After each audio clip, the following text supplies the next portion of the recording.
Kai Renner had heard the stories, but he didn't believe in ghost tales or cursed places. He was a mechanic, not a dreamer. The world ran on machines, pipes, wires, and sometimes secrets. But when the head supervisor handed him the badge marked D13, even the toughest engineers had gone quiet. "Don't go alone," someone whispered. Another muttered, "No one goes down there anymore." Kai didn't ask questions. He needed the job.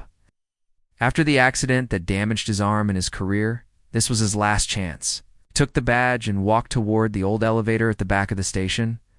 The ride down was long, too long. The deeper it went, the older everything felt. The lights flickered, the air got too dry. His throat itched just breathing. The silence was heavy, pressing against his ears. Ding, the elevator stopped. Deck D13. The doors opened with a hiss. Dust flew into the air like it hadn't been disturbed in years. The hallway ahead was dark, lit only by emergency lights glowing a dull red. Pipes lined the walls, dry and cracked. No sound, no dripping, no wind, just silence. He walked forward slowly, boots tapping on cold metal. Then he heard something.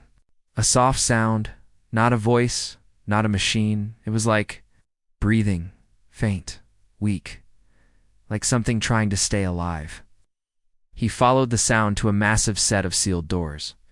They looked ancient, covered in rust and strange symbols. He pulled his ID card and scanned it. The door creaked open, and then he saw it. Kai froze. His breath caught in his throat. In the middle of the room was a giant cage made of glowing metal bars. Inside the cage was a creature, huge, curled, and still. It was a dragon, but not the kind from old stories. This one was alien. Its scales were black, but not dull, more like glass that shimmered with stars.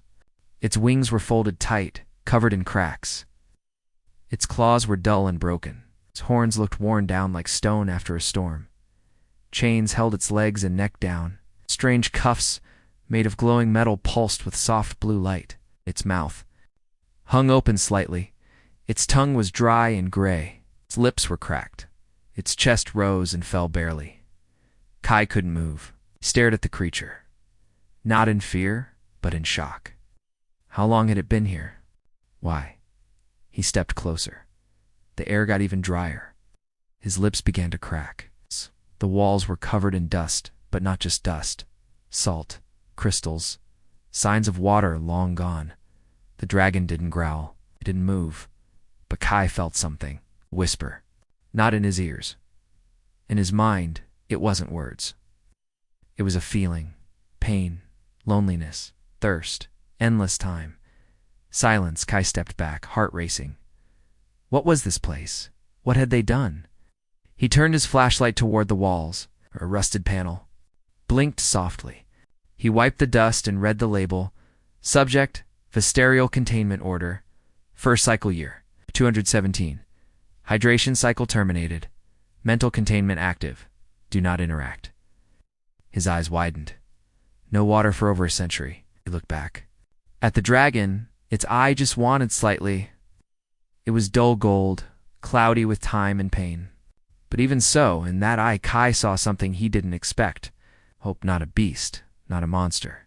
It's just a creature that had been forgotten, starved, dried out, and still holding on. Kai felt a deep sadness fill his chest. He had come down here to fix old systems, but now he realized something far more important needed fixing. Something was still alive. It was still waiting for someone to remember. The door to deck D13 creaked shut behind Kai Renner, leaving him alone in a dead hallway. His boots echoed loudly on the metal floor. Every step felt like walking into a dream, a nightmare. He wasn't sure why he came back. Something had pulled him. Something deep. Tried to tell himself it was just curiosity, maybe guilt, maybe fear. But deep inside, it felt like more. The thing he saw yesterday wasn't just a creature. It was alive. Kai stood in front of the containment field again. The giant alien dragon hadn't moved since yesterday. It looked like a statue, broken and still. Its scales were cracked, dusty, dry as sand. The chains around its legs were thick and glowing faint blue. He stepped closer. He wasn't even sure if it was conscious. Then very gently, the dragon's eye blinked. Just once, Kai froze. His breath caught in his throat. It felt like the world had stopped moving. He didn't know if he should run or stay. His heart thudded like a drum. That's when he heard it, not with his ears, but in his mind. A soft whisper, not a voice, not words, just that feeling. A deep pain, dryness, a slow, endless thirst that felt like it had lasted forever, sorrow that filled the air like smoke.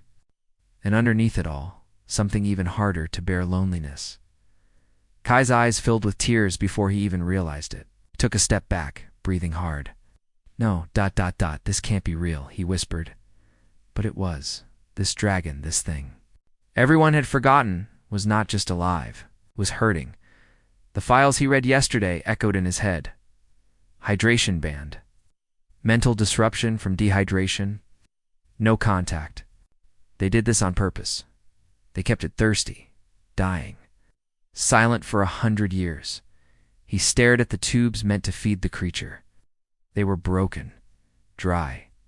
No water had passed through them in decades. They left it here like garbage, sealed away. Not because it was dangerous, but because they didn't understand it suddenly. The eye opened again fully this time. It stared at him, not with hate, not with hunger, with hope. Kai dropped to his knees. He didn't know why. His hands shook. He began, not knowing what to say. I didn't know. The dragon blinked slowly. It didn't move. But something gentle passed into Kai's thoughts again. A whisper of thanks. A whisper of need. Kai backed away slowly. I'll come back, he said. I promise. That night, he couldn't sleep. The dragon's eyes haunted him. It's not because they were scary, but because they were alive. It had been awake all this time, waiting, suffering, hoping that anyone would notice. No, one ever had. Until now, Kai stood from his bunk and grabbed his small pressurized flask. He found an old feeding hose in the maintenance closet and cleaned it carefully. He didn't care if he got caught, didn't care if he got fired. He just couldn't forget. The next day, he returned. The dragon still didn't move. It looked weaker. Now, slower. Its tongue was barely visible, dry and cracked. Kai knelt and connected the hose to the flask. I brought you something, he whispered. Water. Real water. He slid the hose through the small gap near the bottom of the force field. Was careful not to get too close. Nothing happened. For a moment, he thought maybe he was too late. Then the dragon twitched. Its head moved just a little. The hose touched its lips and slowly, painfully, drank. Kai watched eyes wide as the creature took one sip, then another, each one slow, each one filled with effort. He thought he saw the cracks around its mouth soften. Its chest rose a little higher, then softly. A long sigh escaped the dragon's throat. It wasn't just thirst, it was relief. And in that moment, Kai knew. This wasn't just a rescue. It was the beginning of something. Kai didn't sleep that night. The dragon's dry eyes and cracked lips haunted him. He saw them every time he closed his own. Its silent cry for help, not with words but feelings, echoed inside his chest like a slow thunder. The next day, he broke the rules. He snuck into the maintenance room and found an old pressurized water canister used for cooling reactors. He cleaned it, filled it with the purest drinking water he could find, then sealed it tight. He also found a siphon tube, used to clean fluid tanks. He hid everything under his coat and made his way down to deck D13. His heart was pounding. His hands were shaking. When the elevator door opened, the cold, dry air hit him like before. The silence pressed against his ears. He walked down the dark hallway toward the sealed room. The dragon was still there, chained, unmoving. It looked weaker than before. Kai knelt near the feeding slot in the barrier. I don't know if this will help, he whispered, but I brought you something. He carefully connected the siphon to the water canister and slowly fed the other end through. the narrow opening. For a moment, nothing happened. The dragon didn't move. Kai's throat tightened. Had he come too late? Then a small twitch. The dragon's cracked tongue moved slightly. Its jaw trembled. Slowly, very slowly, the dragon pulled the siphon into its mouth. The first gulp was so slow it was painful to watch. But it drank. Kai stared, frozen. His chest ached as he saw the dragon take another sip, then another. Its dry throat made a soft, rasping sound. The sound of something remembering how to survive. Tears welled in Kai's eyes. He didn't know why. Maybe it was the way the dragon's lips moved, trying to hold the water in. Maybe it was the soft shaking in its shoulders. Maybe it was how something so large, so powerful, had been brought so low just from thirst. Waited in silence. 10 minutes passed, then 15. The dragon finally pulled back. Its breathing was heavier now, but stronger. Its chest rose and fell in a smoother rhythm. One eye blinked open slowly. Kai gasped. The eye glowed like a galaxy. Gold and silver lights moved inside it like distant stars behind a fogged window. It stared at him, not with anger, not even with fear, but with curiosity. The dragon tilted its head slightly. A soft, warm feeling filled the room, not from heat, but from the connection between them. Kai felt something inside him shift. He had come to give water, but what he received in return was something deeper. The dragon was grateful. He whispered, "You're not a monster, are you?" The dragon did not respond, but he felt a pulse in his mind. Oh, watch! A soft echo. Not anymore. Kai sat there for a long time. He didn't know what he was doing. He didn't know what the rules were anymore. All he knew was that this creature had been alone, in pain, and dying, and no one had cared. No one had even remembered. But now, someone did. He stood up, slowly. "I'll come back," he said. "With more water, I promise." The dragon blinked once. Its glowing eye followed him as he walked away. And for the first time in 100 years, it hoped. The guards stood frozen. The chains had turned to dust. The energy field was gone. And the giant dragon, taller than any ship in orbit, was standing free for the first time in over 100 years. Ashenwake's wings slowly unfolded. Were cracked, faded, but full of quiet power. Every movement made the air hum with energy. The station's lights flickered. The guards raised their weapons, but no one fired. No one dared. Kai didn't move. He didn't run. Just stared into Ashenwake's eyes. Those golden, endless eyes filled with memory, pain, ... Now, peace. Everyone in the room felt something strange. A warm wave moved through their minds. Not a voice, not words, but a feeling. Like remembering something you never knew you forgot, it said. "I remember light. I remember rivers. I remember sky." Then you reminded me. The head administrator, Commander Jorlin, stepped forward. His face was pale, hands shaking. "Light can't be alive. Not like this. It was just a weapon. A tool from the war." Kai turned to him, voice calm but sharp. "It was never just a weapon.